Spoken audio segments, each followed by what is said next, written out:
Good afternoon, everyone. This is 96.3 Easy Rock, just the right rock, and my name is Sam. And of course, my name is Chloe. And welcome to another edition of Celebrity 360. And of course, for today's show, we have a very special guest. Yes. Grammy Award winner, singer, and songwriter. We play a lot of his songs. Exactly. So let us welcome Michael Bolton. Woo! Woo! That's a big crowd. Hi, Michael. Welcome to the Philippines. Thanks so much for having me. Welcome to Easy Rock Manila. Great to be here. It's your first time here, Thanks right? for supporting me with all your airplay of my songs. Of course. We play a lot of your songs every day. Don't stop. Yeah. We're not going to stop playing your songs. People love your songs. Yes, we do get a lot of requests, actually. Yes, actually. Songs, and I Love You But I Lied. I know. Completely is your favorite, right? Yes, it is my favorite. Wow. I don't know. I don't know why. It's just... I have to thank you. I never take that for granted, so it's always appreciated. So, do you have any plans to have another concert here in the Philippines anytime soon? I do. We're hoping around mid-October. Mid-October. Mid-October, I'll hit the road again around the world, and I think we'll definitely be coming back to Manila sometime around the middle of October. Mm-hmm. Do you have a venue for Manila already? No, I don't have that yet. Okay. Okay, since you've been here many times often, have you tried any Filipino food? That's a good question. I'm a vegetarian. Okay. Oh. We have a lot of vegetables here. So Yeah. I have had quite a few vegetables since I've been here. Let me guess, been enjoying ensalada. So, salads? Yeah, Yes, salads. salads. A few salads. Everybody's been really accommodating for me. Everyone has been really warm and gracious. It really has been a great trip. Mm-hmm. So getting some vegetarian, dishes made up has been no problem at all. Wow. All right. So you have a lot of Pinoy fans. You know that. And, they love singing. They love going to your concerts. So among your hits, do you have any favorite? Personal favorite? Yeah, your personal That's favorite? not fair. That's Because everything is your favorite, I know. you have But a favorite child. if there's just one song, That you really like singing, or you love, or has a personal, meaning to you. to you. Okay, there are two very different songs. One of them is Said I Loved You But I Lied. Oh. It's one of my favorite records that I've recorded and written. But there's another one that's called Nessun Dorma. Nessun Dorma. It's an aria. Aria. Pavarotti made it famous around the world when he sang it at the World Cup some 20-something years ago. Okay. It's a Puccini masterpiece. That is, you don't know it necessarily because you're both looking at me the same funny way, like, what? Oh, what language is the It's song in? Italian. Italian, okay. It's Italian. And it's from the opera Turandot. But the thing about it is, as soon as you hear the melody, you fall in love with it immediately. Yeah, We need to look that up and listen to it. What's the title again? Nessun Dorma. Nessun Dorma. Nessun Dorma. None shall sleep. Let's go back to your other favorite Let's songs. talk about something people know. Said I Love You But I Lied. Was it for a particular someone? No, Was it a song?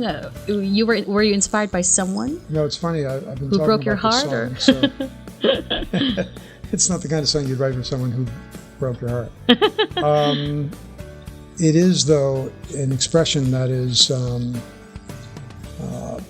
it's tricky because the title makes people think there's deception involved. Exactly. Yeah. But if you listen to the lyrics, it's not really deception as much as it's realization. It's the other way around, yeah. Of how powerful this experience is. And it's what it is when you're in love and it's more and it's greater than you had possibly dreamed or thought of. Yeah.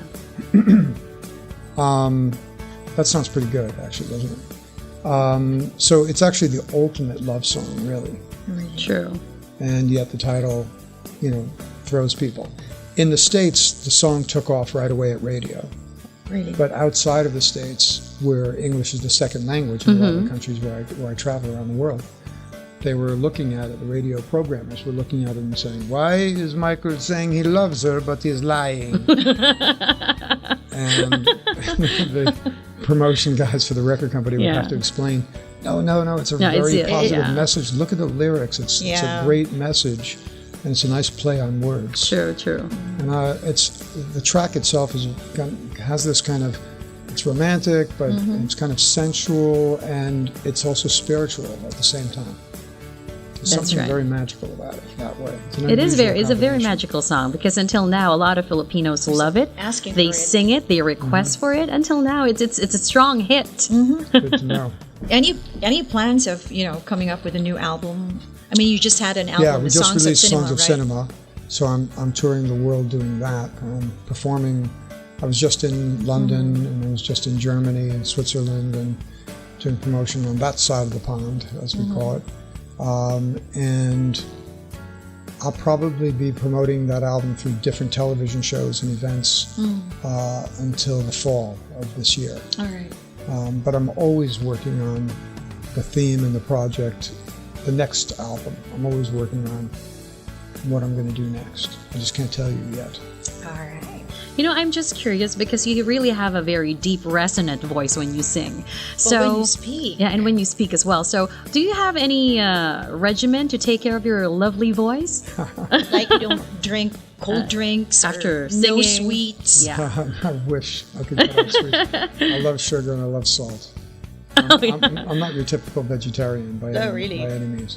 But yeah, tea with honey is really good for you. Tea with I think what something happens when you've been singing as long as I have been touring, and you get to meet, you meet people like Ray Charles, you get to sing with Ray Charles, Percy Sledge, and then eventually Pavarotti. You get to sing with a great opera tenor, maybe the greatest of all time. And you realize how their whole lives are revolving around these two muscles, the vocal cords. It's just two muscles. And how to serve that voice. You've been given a gift. How do you make it the greatest gift? And then how do you make it a gift that endures, that continues to serve you for years and years to come? And it's a really simple answer. You find out how to serve the chords and take care of them, and then they take care of you. All right. And it's not so easy. One of the hardest things, especially touring the world, is 8 hours sleep. Yeah. Sleep is the single most valuable thing for your vocal Do you get cords. lots of it? And when I'm touring, yes. Good. Otherwise, I'm a workaholic, and I've been working till 3 or 4 in the morning for about 35 years. We record, we always used to record until nobody could hear anymore, basically. Really? Now, since you mentioned some other artists like Pavarotti and the other artists that you sang with, do you have any musical influences? Well, my earliest ones were Ray Charles. Ray Charles, yeah. Probably single strongest influence, Marvin Gaye, Stevie Wonder. Marvin Gaye, yeah. There are some greats that, were probably the strongest imprints for me and influences. Right. And I like to think I had some really good mentors, good teachers, because you want to take your instrument and make it the best it can be. And if you sing along with these great singers, even on the radio, sing along when you're listening to the radio, you develop a more flexible voice or a better range, because some of them hit higher notes than others. So I like to think I studied the right masters. And eventually I met them. Got to sing with a lot of them. Wow. Wow. You've been in the business, you've been an artist for years. What advice can you give to those who are new in the business and, dreams of being in the music industry like you? It's a very tough industry, so you have to really want this. Yeah. I was signed when I was 16 to CBS Records, and I thought, I made it. But I didn't have a hit till I was 34, 18 years later. You waited. I didn't wait, Wow. but I worked. You worked. And kept striving and aspiring and making new demos and writing new songs for Persistence. 18 years. So I would say, for young artists, they better have persistence. They better have tenacity and really Determination. completely, they have to be completely determined, because it's a really rough business as it is. The odds are not so much in your favor. So True. it's not like studying for 4 years and graduating and then this Being is a And getting professional, work, yeah. Exactly. So you have to have the passion, you have to have the fire, and you have to be made of strong enough stuff to survive the disappointments. And there are plenty of those. So for me, it took 18 years. So when I hear a young artist complaining that they've been at it for 4 or 5 years, I just pretend I'm playing a violin. Yeah. for them. And during Gee. those times, there was no social media That's- Yeah. to give you a that's right. platform. That's right. Right. True. There was no platform. It was feast or famine. and Just Totally really have to different. go to recording companies and give us, I don't Yeah. know, demo. Yeah. New demo, new songs. Yeah. You have We're to go talking to about, each like, radio station. Cassettes. Yeah, Yes. cassettes. Cassettes. Yeah, we Vinyl. didn't have the social media we have. We didn't have the coverage Yeah. and the digital means of even translating our music to any public following. Basically, you had to go do the work. With all the years you're working and touring and doing concerts, so what was the most difficult thing that ever happened? Was there any difficulty, like a major problem, like you lost your voice and you're Voice, about to sing, that kind It's of probably thing? the scariest. That's a good question because that was the scariest time of my life. Is That happened to my you? career is I developed a node, a little bump on one of the vocal cords, Okay. and I had just torn out my ACL skiing. So I tore a ligament skiing, Oh. and I thought that was a big deal. Yeah. I had these great doctors and working with me and rehabbing my knee. Yes. And I was thinking, oh, this is horrible. And then when I discovered node on my vocal cord, that was much worse True. Yeah. because I realized that's when you realize how much you love and live for singing and for music, is when it's threatened to be taken away from you. Yes. And it took about a month. I wasn't able to speak for a while. And you don't know whether you're going to sing or not Yeah. until about 4 or 6 weeks after the surgery. You went on a voice rest. And you go on voice rest where you're like writing everything down. So for how your was your friends. recovery? It was obnoxious. Complete. Like the first time I worked with a vocal therapist, he said, That's good. "You're in great shape. You're going to be fine. You're Wow. good to go in Good to know. 2 or 3 more weeks." That was the single scariest experience threatening my career. And now here you are visiting us here in the Philippines. And now I'm getting to hang with you two. Thank God you're better. And, yeah. Do you have any message for your Filipino fans? Just that it's always great to be back in the Philippines and back in Manila again. And it's great to be discovering talent while I'm here. There are a lot of great singers. And this is an exciting program. It's an exciting project.